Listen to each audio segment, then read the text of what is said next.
വിശുദ്ധ വാരത്തിനൊരുക്കമായി നടത്തിയ കുരിശിൻ്റെ വഴി തീർത്ഥാടനത്തിൽ നൂറുകണക്കിന് യുവജനങ്ങൾ പങ്കെടുത്തു. KCYM തലശ്ശേരി അതിരൂപതയുടെ നേതൃത്വത്തിലാണ് സെൻറ്റ് ജോസഫ് പള്ളിയിൽ നിന്ന് താബോർ കുരിശുമലയിലേക്ക് കുരിശിൻ്റെ വഴി നടന്നത്.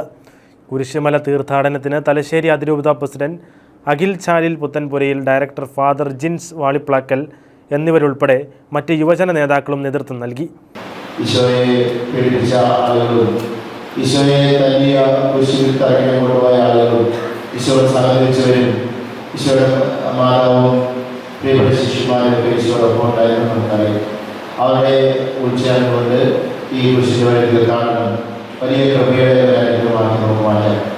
ദൈവത്തിൻ്റെ വലിയ സ്നേഹം നമുക്ക് അനുഭവിച്ചറിയുന്ന നിമിഷമായി ഈ കുരിശിൻ്റെ വഴി തീർത്ഥാടനത്തെ മാറ്റിക്കൊണ്ട് ഏറ്റവും ഭക്തിപൂർവ്വം നമുക്ക് ഈ കുരിശിൻ്റെ വഴി പ്രാർത്ഥനകളിലേക്ക് പ്രവേശിക്കാം. മാലോം ഫറോന ഡയറക്ടർ ഫാദർ ജോബിൻ കാഞ്ഞിരത്തിങ്ങൽ കുരിശുമലയിൽ വെച്ച് അനുഭവ സന്ദേശം നൽകി. തലശ്ശേരി അതിരൂപതയിലെ 19ഓളം ഫെറോനകളിൽ നിന്നായി 400ഓളം യുവജനങ്ങൾ കുരിശിൻ്റെ വഴി തീർത്ഥാടനത്തിൽ പങ്കുചേർന്നു.